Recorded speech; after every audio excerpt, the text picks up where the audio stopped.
Berkeley is finally done, and finally at the cabin that she was named after. We're gonna go ahead and give you a quick tour of everything that has been done since the last 24-hour build stream that we did there on YouTube about, what, 2 months ago? 2 months ago, so come on in. The bus is designed to be an ode to the cabin that we're at currently. It's been a part of my family's life for, I don't know, 20-something years now, and the Adirondacks has been more of a part of our lives as a whole over the last 50, 60, 100 years. I don't even know how far back it goes. So the green door is an Adirondack green door, red roof, as you can see with the cabin, it's very similar. And the brown is an ode to log cabins. On the roof we have 4 320-watt Renogy solar panels, all wired in to a Victron Smart MPPT using an Explorers.life solar wiring kit. All the 12-volt wiring in this bus is all from Explorers.life. I purchased all of it myself, and I can highly recommend those wiring kits to anybody. He has the best videos on wiring and the best product kits that I could find for the price online. We have 2 solar panels in the front of the bus and then 2 solar panels on the pop top. The pop top tent on the roof was made out of 80/20 aluminum extrusion. It's similar to a person named Ripcord. He made a similar one, and we kind of stole some of those ideas. And the entry is all from the inside, so you don't have to get up on the roof to get inside that tent. We've used Unistrut throughout this project to be able to mount various objects and different storage solutions to the outside of the bus. One of those things we're mounting here are these Husky waterproof boxes. They're the 12-gallon boxes from Home Depot. There's just 4 bolts going through them into Unistrut, and they're held on like that. They're waterproof. I have some camping stuff in there, some tools in there. We got our Starlink stored in there. They're really great solutions for this project. We have the ability to add at least 1 or 2 more on this side and another 3 on the other side. They're lockable, they're up high, they're out of reach. They're really nice. We have this table here. It's made out of maple. It was just some scrap wood, but it really came out well, I think. We're using these gate latches here to lock it when it's in the up position. You just take these carabiners, and I took some wire and made some loops. You hook them, and it sits down. Moving back this way, we have an outlet that is switchable. It's got a little waterproof gasket, so you can put a stove top here, a pancake griddle, whatever you like. Moving around to the back of the bus, we have more Unistrut holding the bikes on. We're using something called a Lolo rack to mount it. I'll show you that in a second. But they're out of Washington or Oregon. Very solid product, very easy to use, very well thought out. It bolts directly to Unistrut really easily using a 3/8 bolt. For the bottom here, we're using Titan straps to hold the back tires to the back of the bus. Moving up to our air conditioner and secondary heat source, we're using a DIY Pioneer kit from Amazon. I used Chuck Cassidy's video as a reference for that. Definitely check that video out, and I'll link to it. He goes through the details. Follow that video. You won't have any problems installing it. To hold up the mini split, I'm using these underbody truck box mounts. I think Adventure Trudge did it first, but I followed his instructions similarly, and I had to do a couple things on the inside of my bus before I spray foamed it to mount it into the structure of the bus. But I think they're overkill for this purpose, and the mini split's definitely secure up there. These are the bike racks, the Lolo racks. You just pull these bungees off, and the handlebars fit right into the rack there. So these keep the bike from bouncing around. Just like that. At the bottom we have these Titan straps. They just stretch, they're like a belt. You stretch them, put them through the hole, and the bike doesn't move. We have a Unistrut structure bolted into the bottom there, and it goes all the way up. And then at the top, it's mounted directly into the frame of the bus. And we have that on both sides. Also, all the way around the bus, we have a camera system. This is our rear view camera. They're see in the dark, they're 360, they're really nice. We also have cameras in the front. So on the driver's side of the bus, we have a 45-gallon gray water tank. It hangs down a little low. I was having a really hard time finding a tank that would fit underneath and be the right size because we have 75 gallons of fresh water on board. Unfortunately, it's a little low, but it works. Moving up, we have our 30-amp shore power inlet. Another thing, going back after the first few weeks living in the bus, I would have used a 50-amp shore power inlet with the amount of batteries that we have. 30 amps works fine. I would have used 50 if I could do it again. Moving forward on the bus, we have our lockable gravity fill for our 75 gallons of fresh water.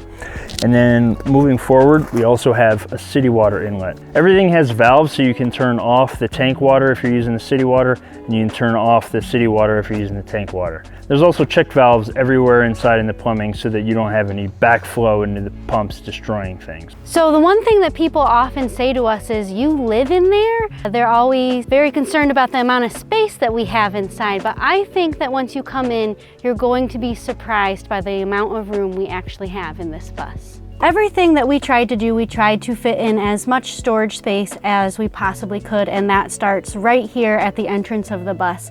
We have our light switch, our place to hang keys, knickknacks, headlamps, and then all of our shoe storage right here in the entrance of our bus. Also in the entrance is just our coat, sweater, hat storage here. So this is where we're hanging the majority of the things that we're taking off as we're coming in. Also here in the front of the bus, some of the outdoor stuff, the diaper bag for when we're heading out, and all of the stuff for the dog, her food, her towel to wipe her feet, all kept up here in the less finished part of the bus. This is our seating area here. We made these cushions ourselves following the Sailrite 30-minute cushion tutorial. We have our little family bird pillow, and we have Kermit the Frog. He eats our bugs. Underneath the cushions, we have storage space. Firstly, we have under here 75 gallons of fresh water. This is the water that we're using throughout the bus for dishes, drinking, showers, etc. We also have extra storage. These lift up, and we have things in here like book bags and extra towels and blankets. Under this side of the cushion, we also have more storage. And down here we have the boys' homeschool bins to hold all their homeschool material, as well as their arts and crafts and more. This seating area is also our dinette area. If you pull these down, you can see back here our seat backs. They pull out and they become our dinette area. So each seat back lifts out. We have one on each side, and they'll come out to the middle. We have these metal bars here that will swing out and pull up, and it will make a dining room table. We could have just one side up so we could still walk through, or if we want a large table, we have two sides that will allow us to have a large dining room table that easily sits 6 people. If we drop the dining room table down, this also makes an additional bed that we don't use regularly, but we could use if we were hosting a guest, or if we wanted to come in from our pop-top tent. We would have an extra option for a bed space. These are shaker style cabinet doors that we had to custom make. We went with this dark Adirondack green paint, some dark natural stained wood with a light green stain on the inside just to keep things a little brighter, and our cute little copper doorknobs. This is probably my favorite part of the bus, is our tin copper ceiling. It matches the inside of Nick's grandparents' cabin. I feel like the ceiling is just a staple of the kitchen ceiling in the original cabin, so I was really excited to be able to add this into our bus. Moving back, these are our bunk beds for the boys, starting with these cute little sliding doors that Nick built for them so that they can watch TV or socialize with people straight from their beds. Each of the boys got to pick their own theme for their bunk bed. So Declan picked dinosaurs, and he got to put dinosaurs on the inside of his curtains. And Bradley picked Star Wars and Darth Vader. We wanted this space to feel like their own space, so they got to customize them how they wanted. Inside their bunk beds, they each have their own light switch and plug. They also have stuffy nets up for all their stuffed animals. They've got their blankies, and each of their bunk beds opens up into their closet space. This makes it easier for them to grab their toys and their clothes.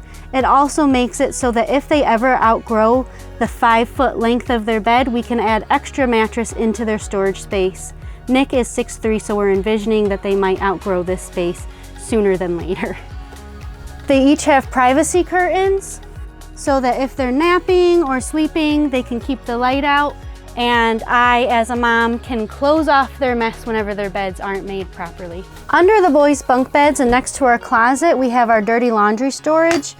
I bought a soft-sided basket, And we just have all of our color-coded laundry bags, so we can all put our laundry into the laundry basket. I really like the material of these laundry bags because they're not mesh, so if anything is a little stinky, it goes in this bag. You never smell it, it tucks away, it looks cute and pretty, and nobody would know that it's your stinky, dirty laundry in an open area. Back here is our closet area. We have each our own hook for our towels or our bathroom bags. Opening up into our closet space, we each have a place for our clothes. We have these privacy curtains on the boys' bunk beds because theirs do open up to their bed. So if we are choosing to get changed, we can open up the bathroom door into the closet area. The entire back of our bus becomes a changing room, and we can have privacy from the boys with these privacy curtains. And of course, they're customized with their dinosaurs and their Darth Vaders.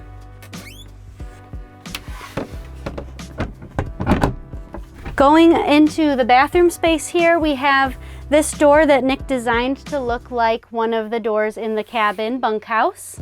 So this is our little stand-in bathroom, shower and toilet all in one area. We have more storage area in the back of this where we keep our toilet paper and bathroom essentials. We have a little clothes hanging line here so that anything that needs to be dried can hang up in the bathroom and easily be pushed to the side if it needs to be out of the way. We have a Johnny composting toilet and some storage right here next to it for our sawdust or whatever material we choose to use with the composting toilet. Of course, I'm standing in our shower pan. We have birch privacy windows. We have a shower curtain that comes and closes all the way around.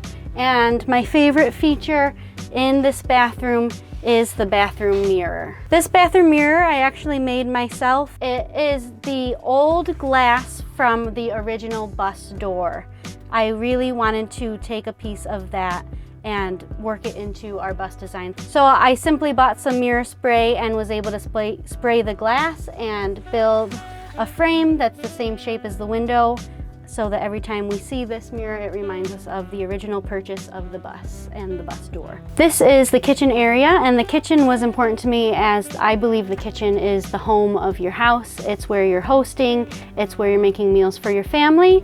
I used to bake for a living, and I love to teach cooking and baking skills to my boys. I think it's an important thing for them to know. This is a black walnut slab for our countertop. It came from Gressinger Tree Farm in Rochester, New York. We have all of the essentials, our knife, our kitchen sink with a cutting board that comes on and off, hanging baskets for extra storage of fruits and vegetables. Up here we have a cabinet for many of our appliances. Both Nick and I are big coffee drinkers, so this cabinet is almost mostly coffee material. Over here, these two cabinets are our pantry area where we have other weekly pantry items. We have a large storage drawer under the countertop. Here we have our garbage can, our little broom, and extra storage for things like paper towel and garbage bags. And this roll-out pantry holds things like our extra cups, our cleaning materials, paper supplies, anything tall that might spill. These spices are all in tin cans with magnets on them. They were actually a wedding gift from my sister all those many years back, and they work great here on the front of our bus refrigerator. Our TV is mounted here up front. We also have this huge storage cabinet for things like electronics, board games, anything to keep us busy on a rainy day. So like Jesse said, we have lots of storage throughout this bus, but hidden within a lot of these areas are utilities such as electric, water, and plumbing. So in this front area here, we have our 75 gallons of fresh water. Our bus is spray foam, so the reason we put our water inside is so in the wintertime the water doesn't freeze and I don't have to worry about losing all our fresh water. So again, that's fillable from outside in the gravity fill, and we also have our city water inlet. The fresh water goes from this tank through the plumbing into our sink and our shower. We have a 3-stage water filter and a SureFlow pump system. Let's go over to the batteries. In this side of the couch, by the boys' beds and under the boys' beds, is our electrical system. We have 1200 amp hours of lithium ion phosphate batteries here, It gives us a lot of power for a long time. We can be off grid for a decent amount of time, still running the air conditioner and not worrying about loss of power. Moving back from the batteries, underneath the bunk beds, we have our Victron power system.